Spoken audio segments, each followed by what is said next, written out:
Oh, hello there. Yes, well, it's kind of midweekish, isn't it, really? Yeah, it's been rather nice. Anyway, yesterday we had the scintillating news that the Reform Party, who are very keen on telling you about how economically competent they are, had to complain bitterly that the company they'd employed to do some work for them was a bit useless, really. Yes, apparently it turns out that quite a few of the Reform candidates are a bit iffy in terms of their views. Good job that doesn't count like reform itself, eh?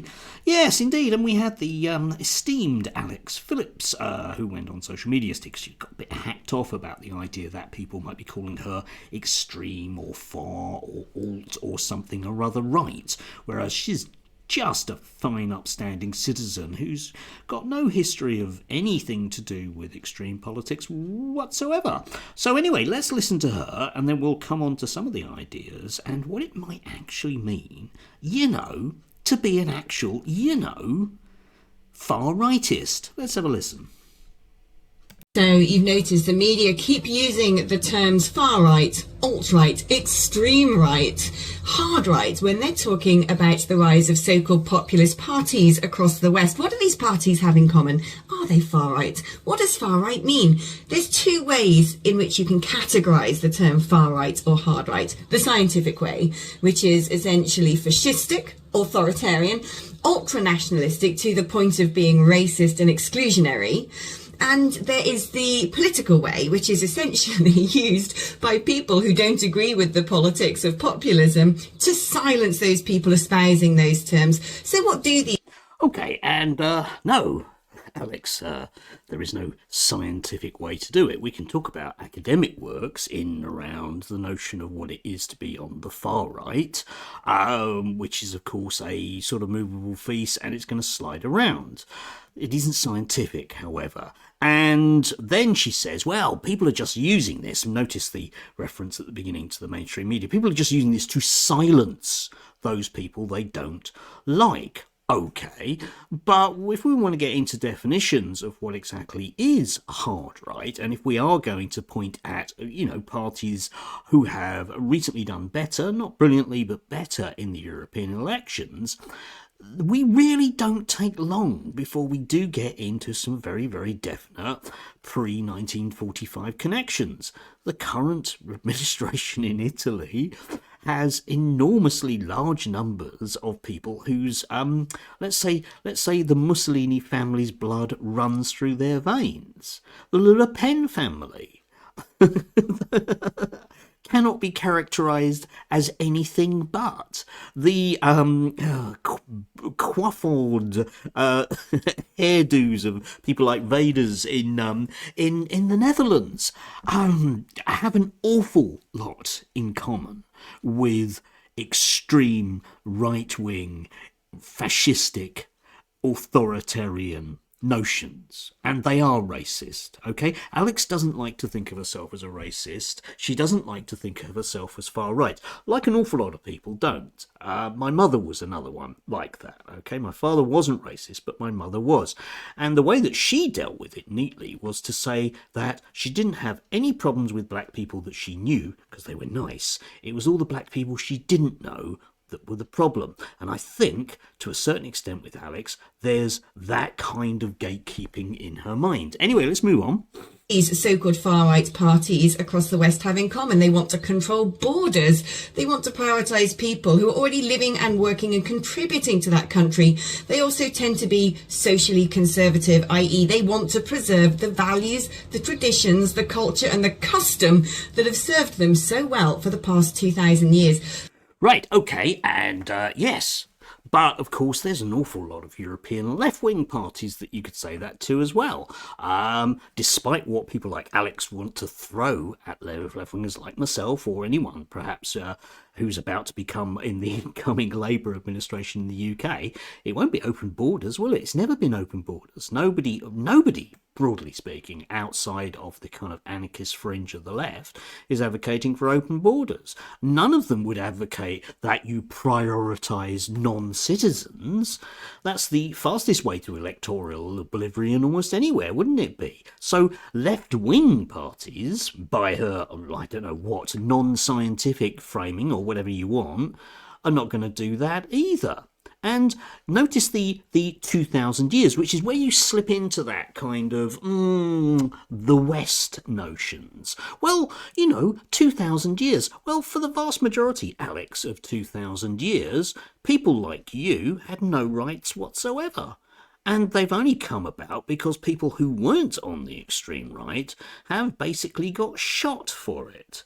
So don't go around quoting spurious notions of history, which is one of the we'll come on to this, one of the notions of what being extreme right is.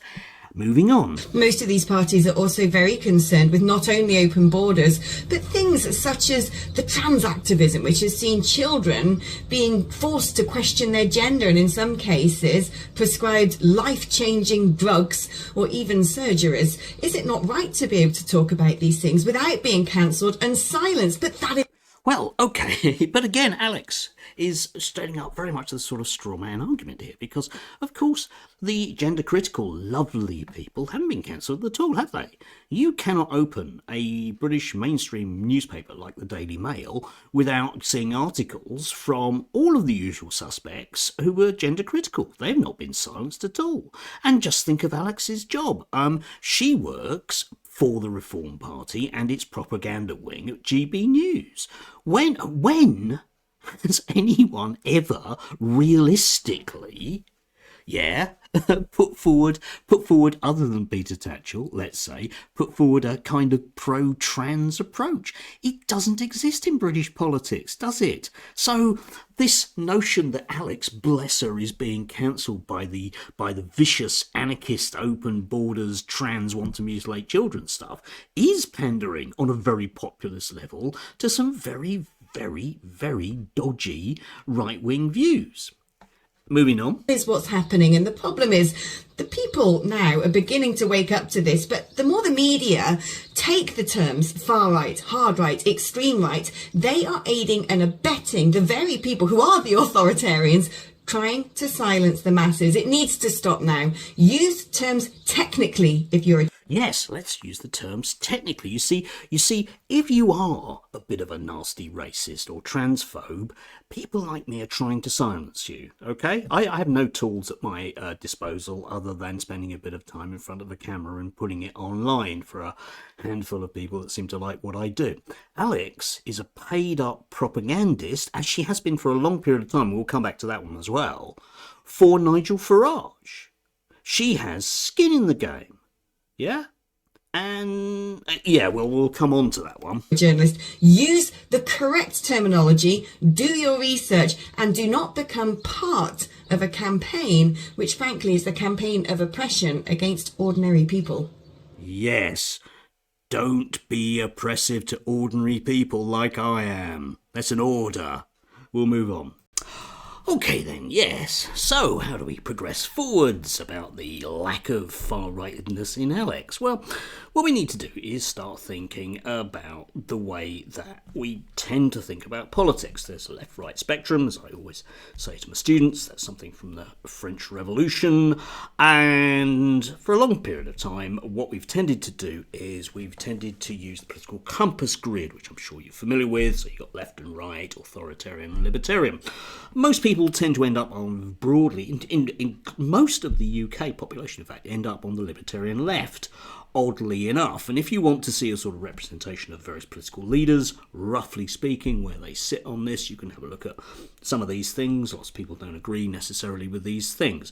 So that tends to be the way that we think about these things. We do have the authoritarian left and the authoritarian right. So they are the people that basically want to occasionally take you outside and shoot you if you're doing the wrong thing, metaphorically or otherwise. But when we're talking about the extreme right, well, where there is no clear dividing line for obvious reasons. I mean, why would there be a distinct dividing line? However, people on the far right, if you like, one of the initial definitions that we can use comes out of the University of Oslo, because they've been working on this ever since, somebody who was a perfectly reasonable guy happened to just shoot an awful lot of teenagers on an island, citing Alex Phillips. Another perfectly far-right person like Alex as the reasons why they've done it. So there are links down below so you can have a look at this stuff. Anyway, what is right-wing extremism? Yeah, what is it, eh? Right-wing extremism is usually defined as a specific ideology characterised by anti-democratic opposition towards equality. You may notice that one of the things that Alex there was citing was all of those nasty trans people.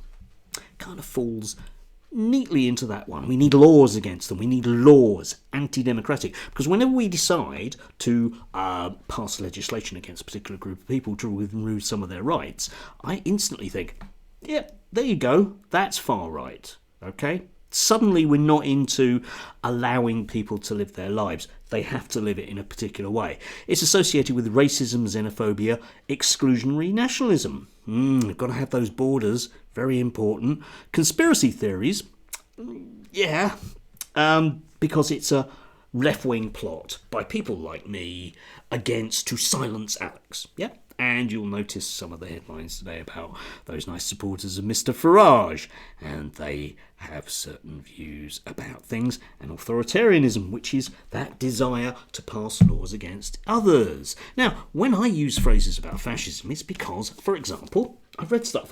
This is a really good book if you can get hold of it. It's knocking on a bit. Eat Well on Fascism. It's excellent on the historical roots of Front National in France and the continued Mussolini influence in Italy. It's also very, very good on British fascism, which didn't disappear because Mosley was let out and to go about his own particular way in the 1950s. So you can trace various organisations from individual members from Mosley and the Black Shirts through to the National Front, through to the BNP and through to a myriad of other organisations which are still around and still get interviewed occasionally. If you want some good stuff from the American viewpoint, I can recommend Chris Hedges. This is a very, very interesting read about Christio-fascism. Okay, and lastly, if you want something a bit lighter, how fascism works. Yeah, mainly, of course, through problems. But just to come back to Alex Phillips and whether or not she's far right. Well, she doesn't want to think of herself as far right because it's inconvenient. Because if she gets a distinct label, scientific, of being far right, then that opens all sorts of problematic things up in terms of her. I could take you through, again, link down below, Umberto Eco's 14 points of fascism. She would tick an awful lot of those boxes in terms of her broad viewpoint on the world. But I will allow you, with my own delectations here, to think about where she used to be. Because, of course, she was involved in UKIP, and she gave a very interesting link down below, an interview, or she wrote a piece for Conservative Home. I just want to quote from this, okay? And she's talking about why she left UKIP, okay? With success comes increased support, and many new faces joined the party in 2014. See, I told you it's going back a bit. Many were of exceptional calibre and promised a bright future for the party, believing, like I did, that by expanding beyond the base, UKIP could appeal to voters across the political spectrum. No, maybe not. But then came another group attracted to the party's aggressive, uncompassionate alt-right portrayal as spun by its opponents. Well, as spun by its opponents. So in other words, there was this sudden influx of people hearing about this party that was just perfectly reasonable and, didn't in any way, shape or form have any racists attached to it whatsoever. But magically they got the wrong idea from presumably people like me and The Guardian and the BBC and flocked to it, yeah? All them racists that nobody wanted. Ring any bells? This election? Farage? Vetting? Company? Nutters? Maybe, maybe not. I don't know. Maybe history is indeed inconveniently, repeating itself there. So anyway, we'll move on. Within 6 months, the party had disintegrated into faction fighting, resulting in leaks, mistrust and chaos, wounds that are nectarizing today. Nectar, that's a good word, isn't it? I like that word. And of course, we do remember the post-Farage UKIP, which disintegrated into having perfectly sensible centrists like Carl Benjamin and Paul Joseph Watson in it, who are they meet the criteria for just being slightly right-wing, I do believe, as characterised by the authoritarian left, if you like. Yeah, who stood for Parliament and stood in the European elections, and you may recall how extremely well that went with Karl. Yeah, the thing that'll be on his gravestone. Let's face it. I've never been hard right wing. Okay, I do not like negative politics, finger pointing, black and white, right and wrong, villains and heroes. Okay, Alex, fine. Everybody likes to think that they're a perfectly reasonable person that likes puppies. Even I think of myself that way, and I don't actually like puppies. I don't know about the reasonable bit. Hard to say, really. Life, which politics has a duty to reflect, is nuanced. Well done, yes, that's what I'm pointing out. I had started to feel like I did not belong. I stuck at it through loyalty, briefly considered standing to revitalise my interest, believing that through investing more I could help steer UKIP towards change, but realised that getting further entrenched would have been akin to having a baby to save a marriage. Yes, indeed. Yes, because the nutters were there. And the nutters will always come out, Alex, if you present yourself at that point. You might yourself not be a racist, okay? I think that you think that you're not a racist, despite the fact that you say an awful lot of racist things. But you do have the plethora of other things that we associate with, let's be kind about it, the far right. Yeah? Unfortunately, you certainly don't sit in the political compass in the same basic box that I do, which is the libertarian left. Like I say, I remember once being deeply insulted because I ended up in the same basic category as the Dalai Lama. And I really don't think that I am, because I'm not that much of a pacifist when it comes down to it. So anyway, I don't know, you pay your money, you take your choice. But we will hear a lot more of this, okay? And Farage, unfortunately, is going to get skewered on this particular one. We will see. We will see. But he's a slippery character who has no interest in politics and certainly has no interest in forming any form of reputable political organisation. And he does attract the chancers. And Alex is basically one of those. She will slip and slide for the rest of her life through these particular far-right organisations. She doesn't really care, I think, ultimately about a lot of things.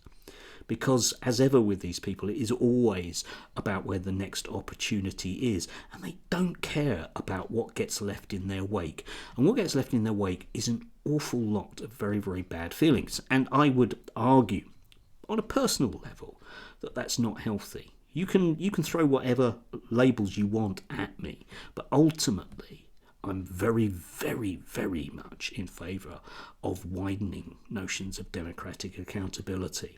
And if people want to vote against that, that's their choice. However, anyway, do have a lovely one if you can do. Do have a look at some of those links down below. Read, find out, like Alex says, and then see if she ticks any of those boxes. She does an awful lot. Yeah, and maybe question whether or not you really do love puppies as much as you think you do.